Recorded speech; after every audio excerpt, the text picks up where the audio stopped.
हिते आम ख़बर वाक़िरे दारो त रहीम यार ख़ान मां चूंडियल पीपी एमपीए ममताज़ चांग जी गवर्नर पंजाब सां मुलाक़ात थी आहे। ममताज़ चांग गवर्नर सलीम हैदर खे घर ते पुलिस जी चढ़ाई ॿियनि ज़ियातुनि बाबति आगाही ॾिनी। ममताज़ चांग चयो त पीपी पंजाब हुकूमत जी ताहदी आहे, उन बावजूद अहिड़े क़िस्म जो रवैयो अख़्तियार कयो पियो वञे। हुन चयो त ज़ियातुनि ख़िलाफ़ पंजाब असेंबली में मुसलसल ॻाल्हाईंदो रहियो आहे। संदसि चवणु हो त घर ते चढ़ाई थी ऐं अदालती हुकम ते मिलियल सिक्योरिटी बि वापसि वरिती वई आहे।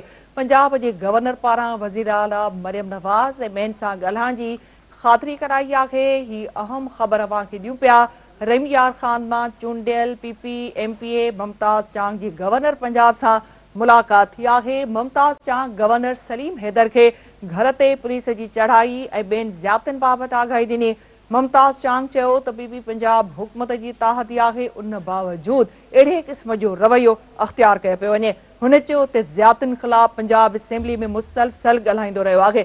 संदसि चवणु हो त घर ते चढ़ाई थी ऐं अदालती हुकम ते मिलियल सिक्योरिटी बि वापसि वरिती वई आहे। पंजाब जे गवर्नर पारां वज़ीर आला मरियम नवाज़ ऐं ॿियनि सां ॻाल्हाइण जी ख़ातिरी कराई आहे।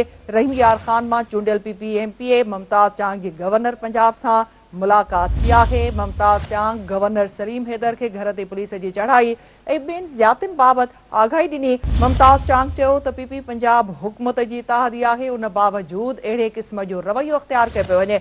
हुन चयो त ज़ियातुनि ख़िलाफ़ पंजाब असेंबली में मुसलसल ॻाल्हाईंदो रहियो आहे। संदसि चवणु हो त घर ते चढ़ाई थी ऐं अदालती हुकम ते मिलियल सिक्योरिटी बि वापसि वरिती वई आहे। पंजाब जे गवर्नर पारां वज़ीर आला मरियम नवाज़ ऐं ॿियनि सां ॻाल्हाइण जी ख़ातिरी कराई वई आहे।